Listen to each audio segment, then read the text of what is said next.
और वो घड़ी जिसका आपको हम सबको बेसब्री से इंतजार था वो फाइनली अब आ चुकी है। जी हाँ, आज हमारे साथ ओवर द फोन इंडिया से जुड़ रहे हैं एक ऐसे शख्स जो कि है role model to all the youngsters. इन्हें मैं पॉलिटिशियन बिल्कुल भी नहीं कहूंगी, ये है लीडर जो अवाम के दर्द को न सिर्फ महसूस करते हैं बल्कि उस दर्द पर मरहम लगाने की भरपूर कोशिश और जज्बा रखते हैं।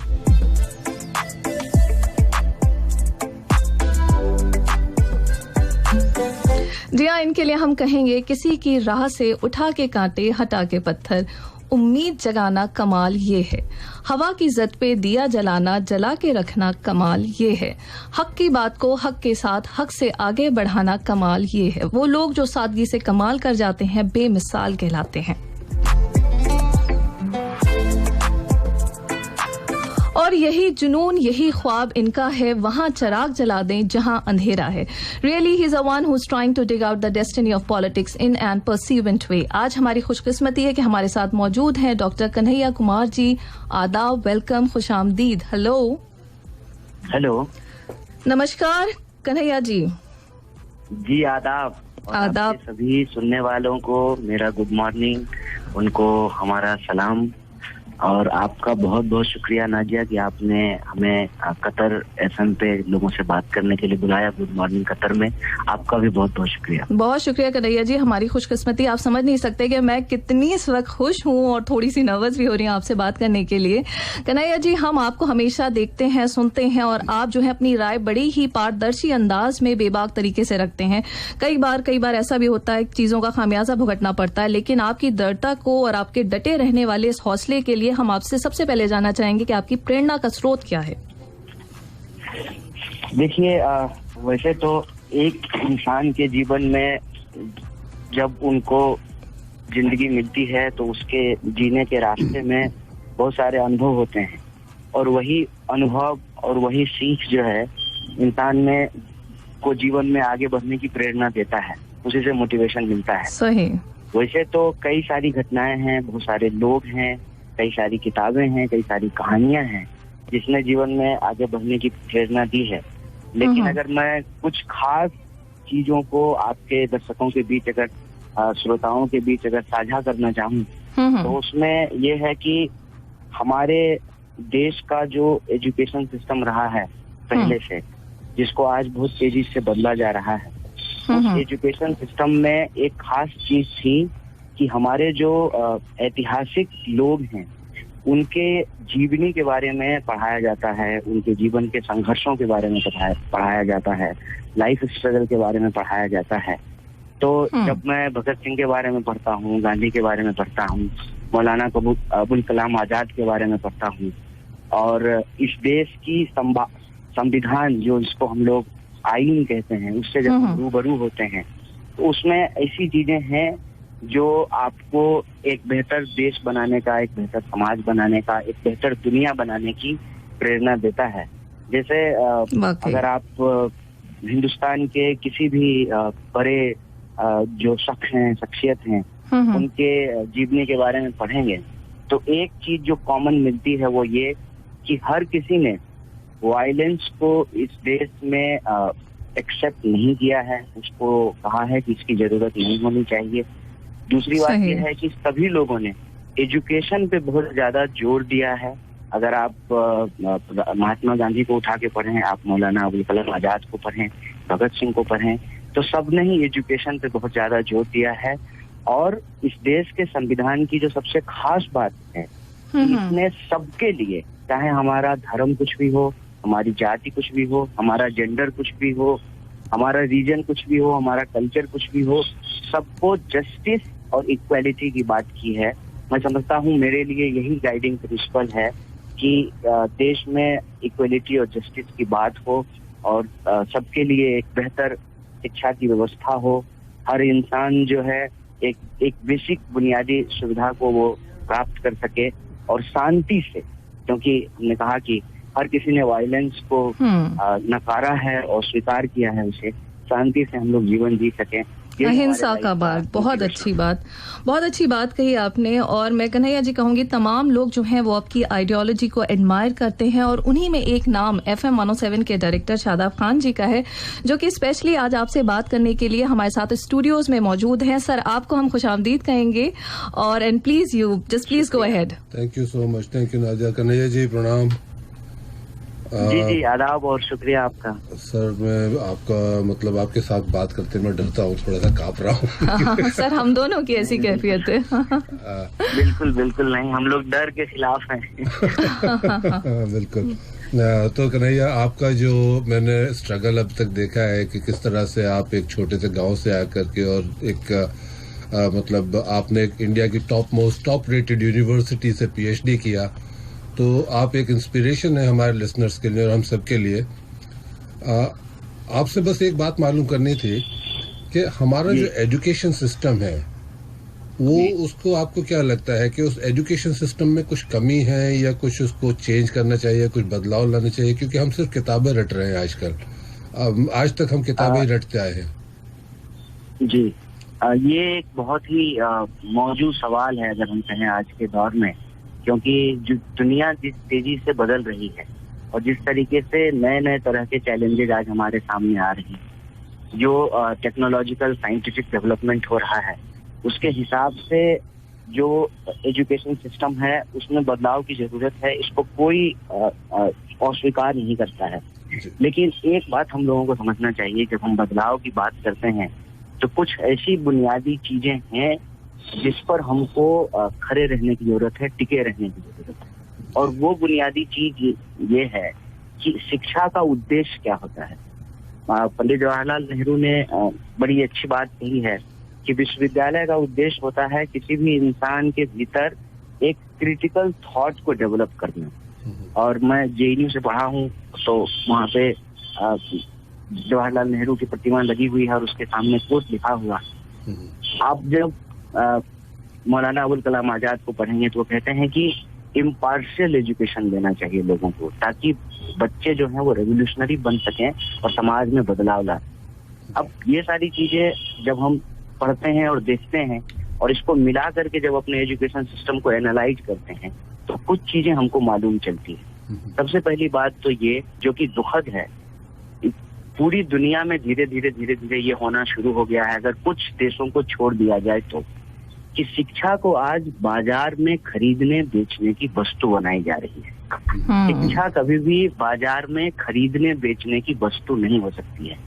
शिक्षा कोई मोबाइल नहीं है कि जिसके पास जितना पैसा होगा वो उतना उसको रिचार्ज कराएगा। आप देखिएगा जिस तरीके से आज एजुकेशन सिस्टम में प्रॉफिट मेकिंग किया गया है, उससे अपने आप इस देश की, दुनिया की एक बड़ी आबादी एजुकेशन से महरूम रह जा रही है। एक बात कि प्रॉफिट मेकिंग एजुकेशन को बनाया जा रहा है। दूसरी बात ये है कि कैरियरिज्म के नाम पे, कैरियर के नाम पे जो बेसिक एजुकेशन होना चाहिए कि आप कौन हैं, इंसान कौन है, इंसानियत क्या होती है, इसका इतिहास क्या है, इंसान के पूरे के पूरे सिविलाइजेशन का स्ट्रगल क्या है, वो उस बेसिक चीज से आज हम कहीं ना कहीं डिपार्चर कर रहे हैं। नहीं, मगर और मान लीजिए कि हम लोग का एजुकेशन सिस्टम जो है वो जॉब सीकर्स बनाता है। मतलब वो लोग जो कि पढ़ाई करने के बाद, अपनी कंप्लीट करने के बाद, यूनिवर्सिटी के बाद जॉब ढूंढने निकलते हैं। हमारा एजुकेशन सिस्टम जॉब क्रिएटर्स क्यों नहीं बनाता? क्योंकि जॉब सीकर्स अगर बनते रहेंगे, जॉब क्रिएटर्स नहीं बनेंगे, तो किस तरह से ये चलेगा?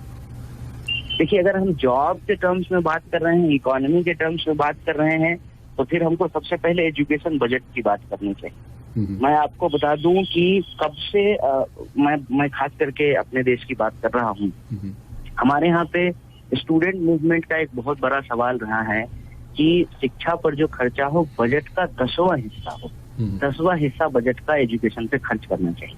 आप देखेंगे अमेरिका में भी आजकल ये बात खूब उठ रही है। बर्नी सैंडर्स कह रहे हैं कि डिफेंस बजट को कम करके हेल्थ बजट को, एजुकेशन बजट को आगे बढ़ाना चाहिए।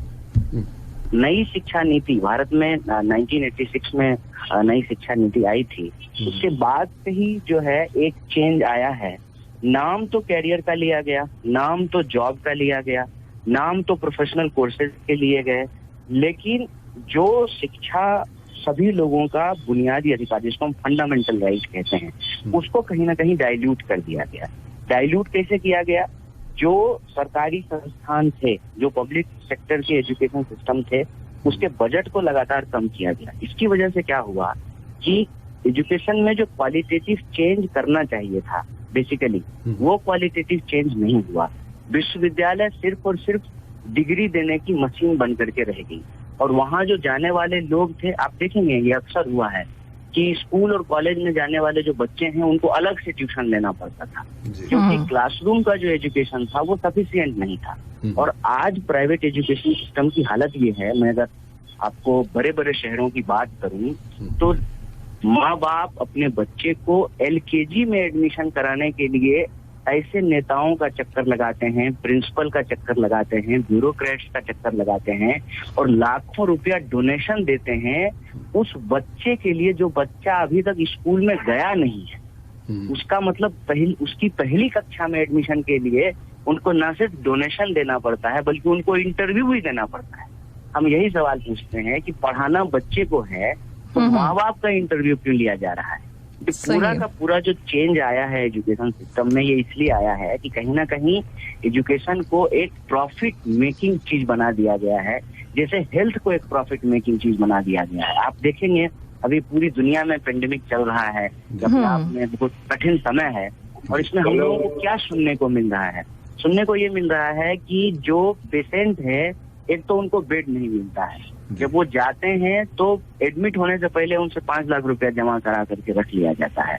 उसके बाद कई बार ये सुनने को मिला है कि पेशेंट जो है उसकी रिकवरी के चांसेस नहीं है, बिना मतलब का जो है उसको 10 दिन वेंटिलेटर पे रख करके, क्योंकि जब आप ICU में होते हैं, वेंटिलेटर पे होते हैं, तो आपके घर वाले आपको देख नहीं सकते हैं, फिर लाखों का बिल बनाया जाता है। ये सब हमारी आंखों के सामने हो रहा है। तो ये जो किसी भी इंसान की बुनियादी जरूरत है उसका फायदा उठा करके जो प्रॉफिट मेकिंग किया जा रहा है, मुझे लगता है सबसे पहले एजुकेशन को उससे बाहर करना चाहिए। शिक्षा सबका अधिकार है, खरीदने बेचने का सामान नहीं है। ये बहुत अच्छी बात है, बहुत अच्छी बात है कन्हैया जी, बहुत अच्छी बात है। हमारे जो ज्यादातर लिसनर्स हैं यहाँ पे, जो इंडिया से हैं और पाकिस्तान से हैं, बांग्लादेश से हैं, नेपाल से हैं और बाकी इन मुल्कों से हैं, वो लोग एजुकेशन से लेकर के बहुत परेशान रहते हैं, और हम लोग दुआ करेंगे कि आप जैसी सोच वाले लोग हमारी गवर्नेंस में आए, ताकि हमारा कुछ एजुकेशन सिस्टम ज़्यादा इंक्लूसिव हो सके, और हमारे सारे जो लिसनर्स हैं वो ऑब्वियसली उनकी फैमिलीज इंडिया में हैं, घर पे अपनी फैमिलीज को छोड़ के आए, कुछ लेकर आए, तो उनको आप जैसे लोगों से कुछ फायदा पहुंचे। आई एम श्योर, बहुत अच्छी बात है। और कन्हैया जी, हमारे साथ कुछ लिसनर भी जुड़ गए हैं, और अगर आप इजाजत दें तो हम कॉल ले लें। जरूर जरूर। हेलो हेलो, नमस्कार सर। नमस्कार। नमस्कार। आदाब आदाब। नमस्कार। बस नमस्कार नमस्कार करके कन्हैया जी कॉल कट गई। हेलो जी जी जी जी, मैं ये चेक कर रही थी कि कन्हैया जी तो है ना हमारे साथ, कौन सी कॉल ड्रॉप हुई है? अच्छा कन्हैया, आप ब्रिलियंट, वादा खिलाफी नहीं करूंगा। नहीं, मुझे मालूम है, और मैं साथ अपने लिसनर्स को यहाँ ये वाली बात भी मेंशन करूं कि अभी हाल ही में, कल ही आपके जो एक फ्रेंड है, बहुत क्लोज फ्रेंड है, उनके पिताजी का देहांत हुआ। उसके बावजूद भी, एक तो हमारी संवेदना है उनके साथ, उसके बावजूद भी आपने अपने कमिटमेंट पे रहे, और आपने कहा कि आज जिस तरह से स्केड्यूल हमने किया है, प्रोग्राम जैसे करना है वैसे ही किया, उसके लिए बहुत बहुत शुक्रिया, और हमारी संवेदना पूरे परिवार के साथ। वैसे नाज़िया ने आज हिंदी के शब्दावली शब्दकोश को ढूंढ करके संवेदना, नाज़िया हिंदी बहुत अच्छी बोल रही है आज। कन्हैया जी का असर है। कन्हैया जी, आप एक ब्रिलियंट ऑरेटर हैं, हम सभी जानते हैं। अगर आप ही की वर्ड्स को मैं कोट करूं तो पॉलिटिक्स एक अच्छा करियर ऑप्शन हो सकता है। तो इस स्टेटमेंट का पॉलिटिकल करेक्शन ये है कि वोट देने तक ना महदूद रहे, बल्कि सक्रिय राजनीति का हिस्सा बने। कितना मुश्किल है एक आम व्यक्ति के लिए राजनीति में आना और फिर राजनीति का शिकार ना होना। देखिए, पहली बात तो ये है कि जब हम ये सोचते हैं ना कि हम राजनीति से बाहर हैं, तो यही सबसे पहली गलती कर जाते हैं। मैं बार बार ये कहता हूँ कि आज हम जिस दुनिया में रहते हैं, ये दुनिया जिस तरीके से चलती है, उसमें जो पॉलिसी बनाने वाले लोग हैं, जैसे अब मैं फर्ज कीजिए, मैं एक उदाहरण आपको देता हूँ कि लॉकडाउन कब होगा, लॉकडाउन नहीं होगा, कोरोना टेस्ट का जो किट है उसका दाम कितना होगा, कौन से अस्पताल जो हैं वो कोरोना डेडिकेटेड अस्पताल होंगे। हेलो, जितनी भी हेलो जी कन्हैया जी, हमारे साथ एक कॉलर जुड़ गए, माफी चाहूंगी आपको मैं बीच में रोक रही हूँ। कॉलर है हमारे साथ, इनकी कॉल ड्रॉप हो गई थी। हेलो जी बताया जाए। जी नाम बताइए। हेलो जी अस्सलाम वालेकुम, good morning Qatar. Very good जी मॉर्निंग। वालेकुम सलाम। जी मैं तो आज इतना खुश हूँ कि कन्हैया कुमार जी को मैं फेसबुक पे फॉलो किया हूँ और उनकी सारी जो स्पीच को मैं शेयर भी करता हूँ, लाइक भी करता हूँ, और आज मैं उनके साथ बात कर रहा हूँ, ये मुझे यकीन नहीं हो रहा। हमें भी नहीं हो रहा है सीरियसली। यकीन और मैं मानिए, मोहम्मद- अपने बाएं हाथ को दाएं हाथ से छुइए। जी बिल्कुल। हाँ, यकीन, खुद को यकीन दिलाइए, यकीन दिलाइए। नाक को भी छू के देख लेता हूँ। तो जी। मैं इनका बहुत बड़ा फैन हूँ और इनकी एक एक बातें मेरे जहन में बैठाते जाता हूँ। इनकी बातें गोली के जैसा चलती है और सीधा दिल को लगती है बिल्कुल। और सच्ची और अच्छी बातें होती है। जी तो कन्हैया कुमार जी, हम लोग विदेश में हैं और हमारे भी 4 बच्चे हम भी पढ़ा रहे हैं। अभी एजुकेशन के लिए जो आप बातें कर रहे थे ना, बहुत ही अच्छी बातें कर रहे थे, क्योंकि हम लोग इतना मेहनत कोशिश करके कमा के हम लोग घर पैसा भेजते बच्चों को पढ़ाने के लिए, तालीम देने के लिए, और जो है बड़ी मेहनत करते हैं हम लोग। बिल्कुल सही और बहुत अच्छी बात है। और फिरोज जी, मैं जो हूँ थोड़ा चाहूंगी कि 3-4 हम लिसनर्स और भी ले लें। आपको पता है कि वक्त हमारे पास कम है।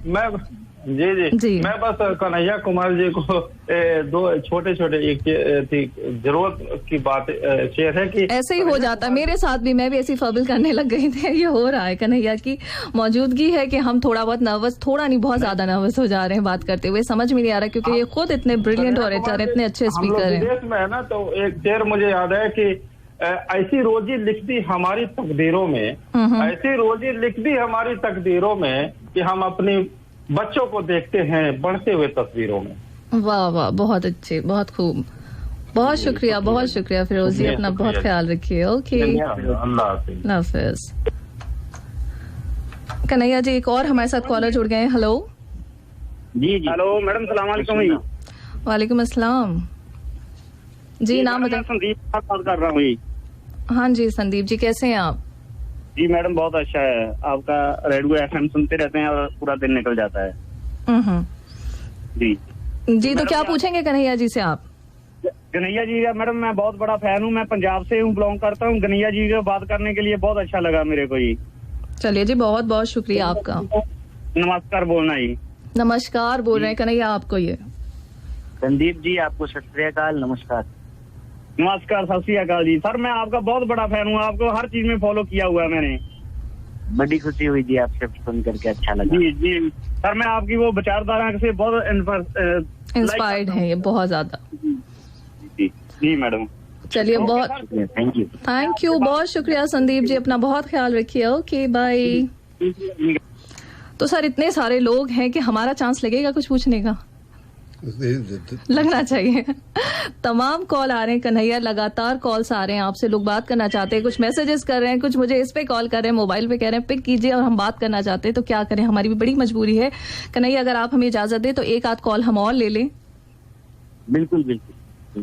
हेलो जी। वालेकुम। वालेकुम अस्सलाम। क्या हाल है जी? बढ़िया, कैसे हैं आप? नाम बताइए। मेरा नाम मोहम्मद मोलिम है और मैं कल से एक्साइटेड हूँ कि कब सुबह हो और कन्हैया कुमार जी से बात हो जाए। ओह चलिए जी, प्लीज गो अहेड, बात कीजिए। कन्हैया, अभी तो वो जो आगे एक कॉलर थे ना, वो पूछ रहे थे कि मैं फंबल मार रहा हूँ, तो उसी तरह मेरा भी हाल हो गया है ये सबका हो रहा है लगने के बाद।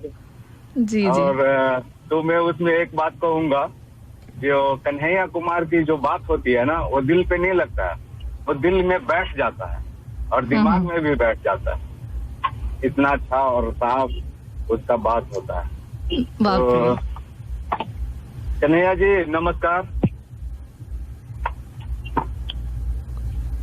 मुझे लगता है थोड़ी सी कॉल डिस्टर्ब है। जी हेलो। मैं ड्राइव कर रहा हूँ और बात भी कर रहा हूँ। जी मैं आपको आदाब कर रहा हूँ, मुझे आपकी आवाज सुनाई दे रही है। शुक्रिया जी। कन्हैया जी, आपसे मुझे एक सवाल पूछना है। मैं आपका एक डिबेट देखा था जी, जिसमें आपका शायद जेएनयू का वो सीनियर था जो आपके साथ था, तो बार बार आपको याद दिला रहा था कि मैं आपका सीनियर हूँ। जी, याद है वो डिबेट आपको? जी जी जी जी, पूछा जाए। तो मुझे मेरा पूछना ये है, मेरा सवाल ये है कि सीनियर होना बड़ी बात है या उससे ज्यादा अकल रखना बड़ी बात? देखिए क्या है कि अगर कोई हमसे बड़े हैं तो उनका सम्मान करेंगे, उनका इज्जत करेंगे, उनका रिस्पेक्ट करेंगे, लेकिन इसका ये मतलब नहीं है कि अगर कोई गलत बात करेंगे तो हम उस बात को बर्दाश्त करेंगे, हम उसको जवाब देंगे और उनको। जैसे आपने उसका जवाब दिया था वो तो बहुत काबिले तारीफ था, लेकिन फिर भी कहीं ना कहीं मुझे लग रहा था कि आप उसका थोड़ा ज्यादा ही रिस्पेक्ट कर रहे थे, कि जवाब आप सही तौर से नहीं दे पा रहे थे। देखिए ये उम्र का आप ख्याल रख रहे थे या सीनियर, उसके सीनियर होने का? दोनों का। जी, उनके उम्र का भी ख्याल रख रहे थे और सीनियर होने का भी। सही कहा। ऐसा नहीं है कि अगर मेरी ये तहजीब भी है इनकी। वो तो है, वो तो दिखता है बिल्कुल। जो बड़े लोग हैं उनकी भी इज्जत करते हैं। बिल्कुल बिल्कुल। बहुत अच्छा लगा जी आपसे बात करके, और बहुत बहुत बहुत शुक्रिया आपका हमें कॉल करने का। अपना बहुत ख्याल रखिए। ओके, अल्लाह हाफिज। अल्लाह हाफिज। कन्हैया जी, इतने सारे लोग जो हैं वो लगातार आपसे बात करना चाहते हैं, मुझे नहीं लगता कि मुमकिन हो पाएगा सभी का आपसे बात करना। और एक चीज और कन्हैया जी, हम आपसे यहाँ पे जानना चाहेंगे। पहले तो मैं आपको बधाई दूंगी कि आपने लास्ट ईयर ये डॉक्टरेट की जो डिग्री हासिल की है, और अगर आपके डेजर्टेशन की बात करें, थीसिस की बात करें, तो आपका टॉपिक था अफ्रीकन स्टडीज। अफ्रीकन सोसाइटी का जिक्र हो, अफ्रीकन हिस्ट्री का जिक्र हो, तो बिना रेशियल रिकंसाइलेशन के कंप्लीट ही नहीं हो सकता। तो वहां पर एक और बड़ा नाम है नेल्सन मंडेला जी का। वो एक अफ्रीकन नेशनलिस्ट थे, माफ कीजिएगा जी हाँ, वो एक अफ्रीकन नेशनलिस्ट थे और सोशलिस्ट थे। तो क्या हम ये माने कि आप नेल्सन मंडेला जी की विचारधारा से भी बहुत ज्यादा प्रभावित हैं? असल ये है कि नेल्सन मंडेला जी के बारे में हमने पढ़ा है, उनके काम को, उनके कार्यकाल के ऊपर हमने रिसर्च किया है। हमारा पूरा टॉपिक है social transformation in south Africa. ये सवाल पूछा जा सकता है कि आप साउथ अफ्रीका के ऊपर क्यों रिसर्च करना चाहते हैं। तो सबसे पहली बात ये है कि मैंने सोशियोलॉजी में अपना मास्टर किया है, समाजशास्त्र में, और मेरा एमफिल जो है, पीएचडी से पहले मैंने एमफिल की है। हमारा एमफिल में हमने अफ्रीका को एज ए स्पेशलाइजेशन लिया, वहाँ की सोसाइटी को पढ़ने के बारे में, और हम भारत की तुलना अफ्रीका के साथ कर सकें और ये समझ सकें कि भारत में जो अलग अलग तरह के लोग हैं, इतनी डाइवर्सिटी है, उसी तरह की डाइवर्सिटी जो है वो साउथ अफ्रीका में भी है।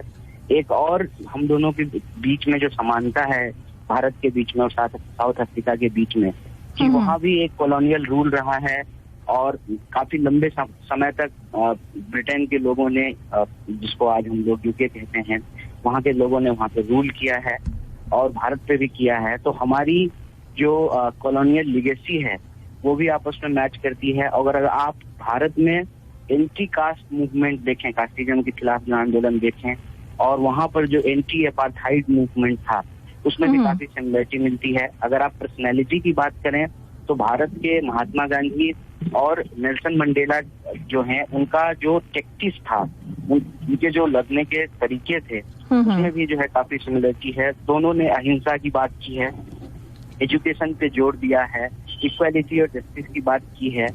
तो ये सारी सिमिलरिटीज थी।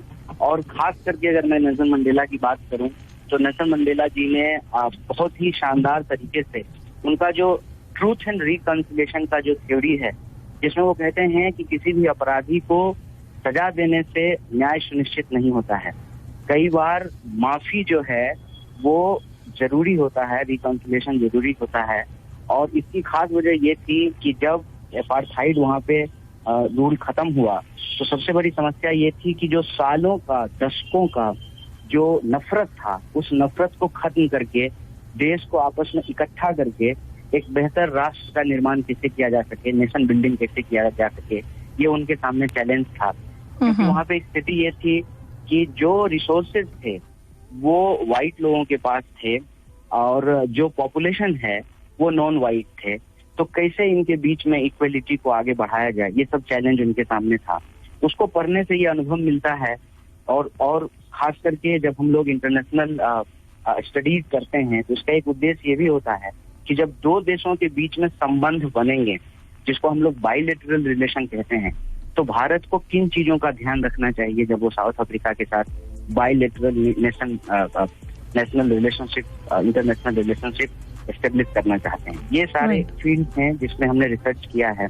एक खास चीज जो नेल्सन मंडेला को लेकर के हम तमाम लोगों को समझना चाहिए कि वो खुद सालों जेल में बंद रहे, लेकिन जेल से निकलने के बाद उन्होंने नफरत की बात नहीं की। एक रग्बी का मैच हुआ था, जो रग्बी की टीम थी, वो रग्बी की टीम व्हाइट सुपरमिस्ट लोगों से विचारधारा से प्रभावित था, लेकिन नेल्सन मंडेला ने पर्सनली तमाम खिलाड़ियों से मिल करके पुरानी बातों को भूल करके किसी रेस के लिए नहीं, देश के लिए खेलने के लिए खिलाड़ियों को प्रेरित किया। वो अपने आप में एक रिमार्केबल चीज थी कि आप पुराने नफरत को भुलाएं और प्यार से, मोहब्बत से मिल करके रहें, तभी देश का भला होगा, तभी मानव का भला होगा, तभी दुनिया की भलाई होगी। इस बात पे उन्होंने जोर दिया। और शायद उस टाइम साउथ अफ्रीका की रग्बी टीम जीती भी थी, वर्ल्ड कप जीती थी शायद, अगर मैं गलत नहीं हूँ तो। नेल्सन मंडेला ने जब टीम को इंस्पायर किया था। हमारे एक कॉलर हैं, लिसनर है हमारे, अफरोज खान, वो कहते हैं कि आप अगले गांधी हैं। तो गांधी जी तो बोल नहीं पाते थे, Gandhi ji was not a good orator, मगर आप you are an excellent orator. तो खाली वही डिफरेंस लग रहा है। ये तो मैं उनका शुक्रिया अदा करता हूँ, लेकिन ये बहुत बड़ी बात है। गांधी बहुत बड़ी शख्सियत थे, अगर हम लोग उनके पैर का धूल भी बन पाए तो बहुत बड़ी बात होगी। इसमें कोई दो राय नहीं है कि अगर आप भारत का इतिहास देखें तो एक से एक जो है महामानव हुए हैं।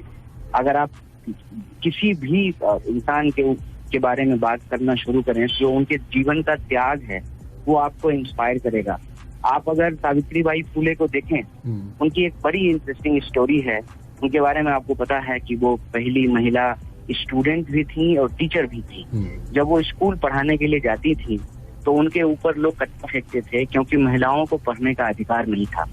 तो वो एक साड़ी पहनती थी और एक साड़ी अपने झोले में, अपने बैग में लेकर के चलती थी। रास्ते में लोग उनके ऊपर गंदा फेंकते थे और वो फिर जा करके स्कूल में साड़ी बदल करके फिर स्टूडेंट्स को पढ़ाती थी। अगर सावित्रीबाई फुले नहीं होती तो हम समझ सकते हैं कि कल्पना चावला भी नहीं बन पाती। ये हम तमाम लोगों को समझना चाहिए।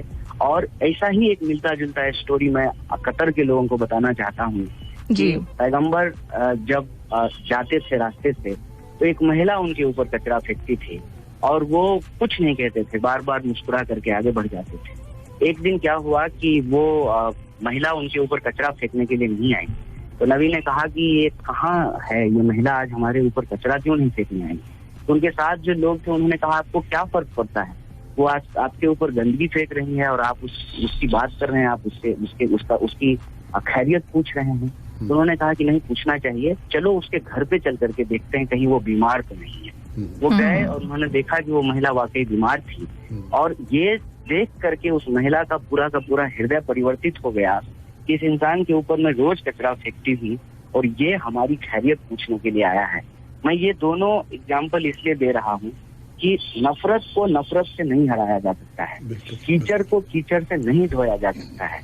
अगर हम समाज में नफरत को खत्म करके मोहब्बत का पैगाम देना चाहते हैं तो हमको हर तरीके के नफरत से दूर रहना चाहिए, तभी समाज जो है वो आगे बढ़ पाए। बिल्कुल। बहुत अच्छी बात कही कन्हैया जी, आपने बहुत अच्छी बात कही। वक्त वाकई बहुत कम है हमारे पास, लेकिन एक सवाल और भी हम चाहेंगे, वो आपकी बुक के हवाले से है, वो आपकी ऑटोबायोग्राफी के हवाले से है, बिहार से तिहाड़। तो इसके बारे में कुछ बताइए, कैसा एक्सपीरियंस, अगर छोटा सा और बहुत ही आप ब्रीफ करके कुछ बता सकें इस बुक के हवाले से हमें, हमारे लिसनर्स को। सबसे पहली बात तो ये ऑटोबायोग्राफी नहीं है, मेरी जीवन की कहानी, मेरी जीवन की यात्रा, लाइफ जर्नी इतनी बड़ी नहीं है कि मैं कोई ऑटोबायोग्राफी लिख सकूं। अच्छा। लेकिन उसका एक उद्देश्य ये था कि जिस तरीके से आज न्यू मीडिया जिसको हम कहते हैं, जिसको हम इलेक्ट्रॉनिक टीवी मीडिया कहते हैं, जहाँ पे कई बार गलत वीडियो का इस्तेमाल करके सर किसी और का, देह किसी और का, मुंह किसी और का, चेहरा किसी और का, बातें किसी और की, वीडियो को तोड़ के मरोड़ के लगा करके लोगों का ओपिनियन बदलने का और एक इंसान के प्रति, एक विचारधारा के प्रति नफरत फैलाने का, एक धर्म के प्रति, एक जाति के प्रति नफरत फैलाने का जो कोशिश की जाती है, उस कोशिश में बहुत सारे लोग जो है मिस इन्फॉर्मेशन का शिकार हो जाते हैं। तो हमारे जब हम जेल से निकल करके आए तो साथियों ने कहा कि देश में जो लोग हैं उनको तुम्हारे बारे में तुम्हारे मुंह से भी जानना जरूरी है। तो ये बस एक आप समझ लीजिए कि एक छोटी सी यात्रा है जिसके बारे में ये लिखी गई है। मैं बिहार में पैदा हुआ और अपनी पढ़ाई लिखाई के सिलसिले में दिल्ली आया। फिर दिल्ली में जो हमारी हक की बात है, उस हक की बात को करने के चलते, सामाजिक न्याय का मुद्दा उठाने के चलते, सबको शिक्षा मिलनी चाहिए इस बात को उठाने के चलते, गरीबों को जहाँ कर अधिकार है, जो मिडिल क्लास दिन रात टैक्स भरता है और महंगे डीजल और पेट्रोल खरीदता है, उसके जीवन की जो जद्दोजहद है उसके बारे में बात करने के चलते जेल जानी पड़ी। तो उस यात्रा के बारे में लिखी गई है। ये अपने आप में कोई एक्स्ट्रा ऑर्डिनरी कहानी नहीं है। मैं समझता हूँ कि इस देश में हमारे जैसे करोड़ों लोग हैं जिनकी यही कहानी होती है। वो कहीं पैदा होते हैं, फिर वो किसी एक जाति, किसी धर्म में पैदा होते हैं, फिर अपने पढ़ाई लिखाई के सिलसिले में, अपने वैचारिक जद्दोजहद में वो कुछ चीजों को सीखते हैं, कुछ चीजों को भूलते हैं। और ये लर्निंग और अनलर्निंग का प्रोसेस ही एजुकेशन कहलाता है। उसी से आपको नॉलेज मिलता है। उस नॉलेज के आधार पे आप देश और दुनिया को देखने की कोशिश करते हैं।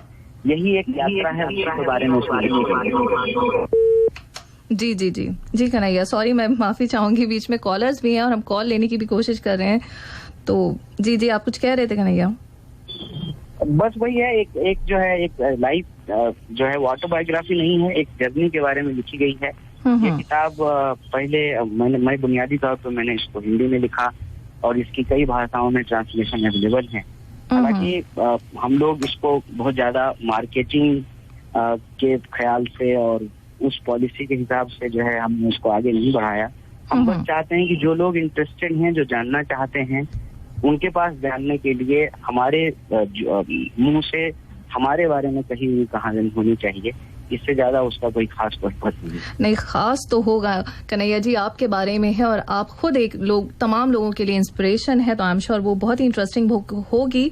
और मैं भी चाहूंगी, मैं भी बड़ी ख्वाहिशमंद हूँ उसको पढ़ूं, जरूर पढ़ूं, और तमाम लिसनर्स में आई एम श्योर उसको जरूर पढ़ेंगे। हमारे साथ एक लिसनर भी जुड़ गए हैं, और कौन है हमारे साथ? हेलो जी, अस्सलाम वालेकुम। वालेकुम अस्सलाम। नमस्कार कन्हैया कुमार जी। जी आदाब, बताइए। मेरा नाम ये बहुत अच्छा लग रहा है सिलसिला कि लोग नमस्कार कह रहे हैं, कन्हैया लगातार आदाब कह रहे हैं। हाँ, बड़ी अच्छी बात है कन्हैया जी। मैं जो हूँ यहाँ पर अलीगढ़ मुस्लिम यूनिवर्सिटी विश्वविद्यालय जो है उसका प्रेसिडेंट हूँ। डॉक्टर जाफरी नाम है मेरा। और आपको ये बताना चाहता हूँ, मुबारकबाद देना चाहता हूँ कि आपकी जो पर्सनालिटी है, आपकी जो शख्सियत है, उससे यहाँ पे काफी लोग मुतासिर हैं, बहुत प्रभावित हैं। मेहरबानी।